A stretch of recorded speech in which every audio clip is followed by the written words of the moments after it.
Hello guys, welcome back to the channel. As we all know, match week 14 has shaken up the entire football world, from the Premier League to Spain to Serie A. In fact, the title race all over is heating up.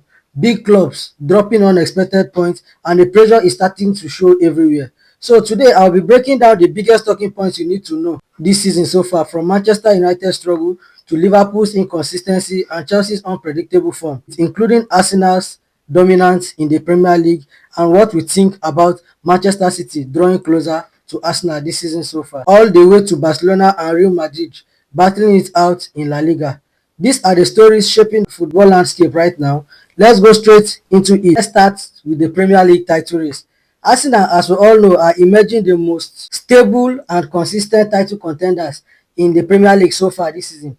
If you look at it very well, Arsenal are very difficult to drop points this season, though they drop points against Chelsea at Stamford Bridge, which is expectable because playing a London derby against this type of fierce rival that are in a very good form against the big clubs in Europe this season so far, you can expect anything to happen. Arsenal would have even lost that match easily. So kudos to them for staying in that match and getting a draw from that match. Now, if you look at the title race, you will see that Manchester City's defense is raising doubts about their ability to dominate the season. Now, how can you go from leading 5 goals to 1 and conceding 3 goals in the matter of just 20 minutes? So, Manchester City's defense is a big talking point in the title race, sparking debate if Manchester City can dominate the Premier League this season. I don't see Manchester City dominating the Premier League this season if they don't add spices to the defense. Another talking point is the Liverpool's inconsistency. This one is creating confusion whether Liverpool are still title challengers or just top four hopefuls. Now, let's look at this Liverpool's inconsistency. If you look at Liverpool this season so far, their recent match, Salah was benched, sparking out debate about competition and tactical changes, which we did not see any impact. It's even as if Salah is inside the team, they would have played better. They are still unable to maintain consistent 90 minutes performance, which is a very big factor affecting the Liverpool team. They might start well, and before you know, they will start underperforming in the field of play. Even at Anfield, Liverpool are not performing like the Liverpool we know. And the slot is yet to find the perfect midfield structure. He don't even know whether he is to use Dominic Zoboslai as a creative outlet in the pitch or to use Florian Wirtz as a creative outlet. To me, I think Dominic Zoboslai is Premier League proven already. Dominic Zoboslai should be playing ahead of Florian Wirtz in Liverpool games, for Florian Wirtz to be an understudy to Dominic Zoboslai for the main time. So I think he just needs to forget about the money they invested in Florian Wirtz and stick with what is working at the moment. Liverpool are stuck between top four ambition and genuine title race expectation. Right now, I believe inside the Liverpool team, they will no longer be talking about the title race. They will be thinking of how to make the top four, because I don't think this Liverpool team can win the Champions League for them to be able to qualify for Champions League football next season. So Liverpool will be struggling to qualify for top four this season. So next we'll be looking at the Chelsea team. Chelsea are improving, but still they are unpredictable in game. From game to game, if you see, Chelsea team is unpredictable. How can you go 10 men down against Arsenal and you are able to get a draw and lose to Leeds 3-1?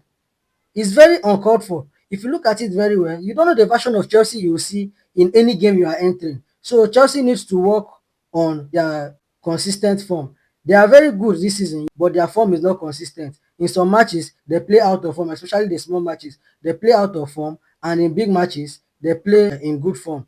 Finishing remains a major issue for Chelsea team despite good chances creation. Chelsea creates a lot of chances, they create a lot of chances, but the finishing is another major talking point. João Pedro performed better in the Club World Cup, but since the season resumed, João Pedro has not been performing. He has been underperforming since the season resumed. So Chelsea needs to look into their finishing. Maybe they need a shooting coach, I don't know, but they need to improve in their finishing in the final third. Now, young players are stepping up, but the squad maturity is still questionable. Chelsea young players are stepping up in big games, like the likes of Estavo Williams, Garnacho, and Bino Gittins. They are stepping up in big games, but their maturity is still questionable in the sense that if they are losing, their style of play will change. They will no longer be playing as the big team that they are. So their maturity is still questionable. And Chelsea hopes for European football this season, as you all know, is hanging on consistency because Manchester United are neck in neck with Chelsea in the top four race this season. Whether you like it or not, Manchester United are in the midst of the top four race because Manchester United are not playing any European tournament. All they have to do is to sit at home, wait for you to play your European tournament, come back and meet them in the Premier League, and they will hurt you. If Chelsea are not careful, Manchester United can hit them out of the top four. Now, talking about Manchester United are still lacking clear identity. Pressure is rising on the manager and senior players in Manchester United in the sense that just like the Chelsea team, as we said, you don't know the version of Manchester United you will see in games. Manchester United lost to Everton, 10 men Everton. Manchester United lost to Everton and went to Selhurst Park to beat Crystal Palace, one of the most formidable team in Europe right now at home. How can you go from beating Crystal Palace at home to sharing the points with West Ham at Old Trafford? Crystal Palace that we know are the most formidable team at home in Europe so far this season, whether you like it or not. At Selhurst Park, Crystal Palace can hurt any team this season. So I don't think the Manchester United we saw against West Ham is the Manchester United we know. They have confidence issue in key games. Mentality is a major talking point. Also, just like the Chelsea team that we said, Manchester United mentality in the field of play is a major talking point this season. They are dropping points from winning positions, which is becoming a very worrying trend. Like if you look at the match they played against West Ham yesterday, Manchester United were winning. They were dominating the game. Even though Wan-Bissaka tried a lot, Wan-Bissaka made that game difficult for Manchester United. If not, Manchester United would have easily won the game. He made the game very difficult for Manchester United to score. So I think we need to give kudos to Aaron Wan-Bissaka also in that game, not just blaming Manchester United for dropping points against West Ham. Manchester United tried their best too, even though they were not aggressive enough. They tried their best, but Aaron Wan-Bissaka was one of the key players that stood out and said Manchester United will not win that game, and his energy did not go in vain.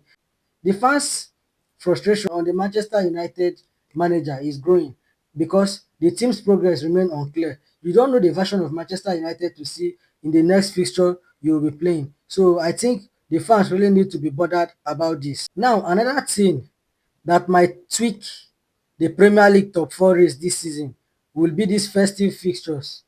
The congestion is about to expose squad depth across Europe. Now, if you look at it very well, we all know that Arsenal are going through injury crisis, but it's not showing because of the squad depth they have. These fixtures, this December that is so congested, it will bring out the secret of the big clubs in Europe that does not have squad depth.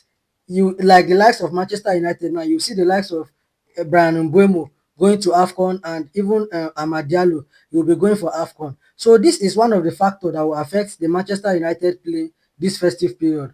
If Manchester United can perform well without the likes of Brian Mbeumo and Amad Diallo this festive period, I think Manchester United will make the top four. No doubt about it. They will make the top four if they can do well this festive period. Now, let's go into the Barcelona team. Barcelona are struggling with consistency under Hansi Flick this season. They performed better last season than what they are doing this season because their defensive lapses this season has been a major call for alarm. Their high line is no longer working. I think Hansi Flick has to tweak a lot of things in the Barcelona team presently because their high line is no longer working. The injuries they have also affected the team shape and forcing tactical adjustments. We know that, but I think that's not an excuse in football.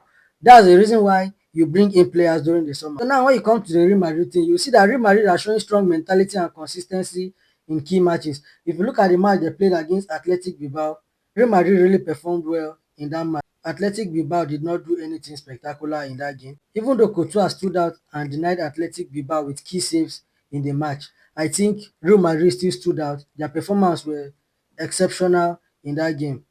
Now, Madrid are looking as the early favourites to win the LaLiga this season from Dips because the Barcelona team that would have been a major rival to them are not performing well this season. So let us know your thoughts in the comment section. Which team you think is going to be on top of the Premier League after the festive period, and which team you think will be on top of the La Liga after the festive period. See you guys later and have a wonderful day.